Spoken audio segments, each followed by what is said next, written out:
Hello दोस्तों, आपका स्वागत है हमारे यूट्यूब चैनल गौरव टेक्नोलॉजी पर। आज हम आपके लिए दोबारा से एक नया वीडियो लेके आ चुके हैं जो कि आपके लिए रहेगा इंटरेस्टिंग एवं फ्यूचरिंग, क्योंकि आज हमारे इंडिया में नया मोबाइल लॉन्च सीरीज़ हो चुका है जिसका नाम है सैमसंग गैलेक्सी A72, जिसके फीचर सुन के आप बहुत ही चौंक जाएंगे। तो बिना आपका टाइम वेस्ट किए इसके फीचर बता देते हैं। अगर आप हमारे चैनल में नए हो तो सब्सक्राइब करके नियर वाले बेल आइकन को प्रेस कर दें। तो चलो दोस्तों, वीडियो को शुरू करते हैं। हमारे इस सैमसंग गैलेक्सी A72 को सबसे पहले हम बता देते हैं, इसकी बैटरी जो है 5000 mAh की बैटरी है, जो कि बहुत ही ज़्यादा एडेप्टिव पावर सेविंग के साथ पेश किया गया है।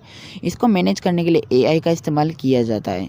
इस सैमसंग की गैलेक्सी A सीरीज को भारत ने मिड टियर प्रीमियम रेंज में उपलब्ध कराया है, जो कि एक नए स्मार्टफोन की पेशकश है। इसके ग्लास के अगर बताया जाए तो 6.7 इंच के इसके ग्लास हैं। इसके साथ गैलेक्सी A72 में OIS यानी ऑप्टिकल इमेज स्टेबलाइजेशन के साथ 64 मेगापिक्सल का कैमरा दिया गया है, जिसको 30 गुना स्पेस जूम के साथ प्रोवाइड किया गया है। इसको वाटर और डस्ट रेसिस्टेंट के साथ भी दिया गया है।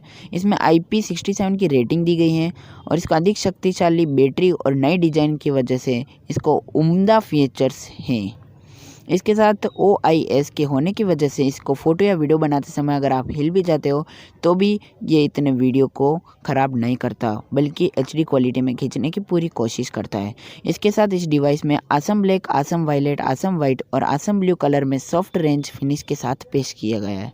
आज का वीडियो अच्छा लगा हो तो हमारे चैनल को सब्सक्राइब करके नियर वाले बेल आइकन को ऑल पे सेट कर दे, ताकि हमारे नए वीडियो का नोटिफिकेशन आपको मिलते रहे ऐसे नए नए मोबाइल्स के लॉन्चिंग सीरीज़। और साथों लाइक कर दे ताकि हमारे चैनल को ग्रो कर सकें, और शेयर करना बिल्कुल ना भूलें। मिलते हैं अगले वीडियो में ऐसे ही हमारे लॉन्चिंग मोबाइल्स के वीडियो के साथ।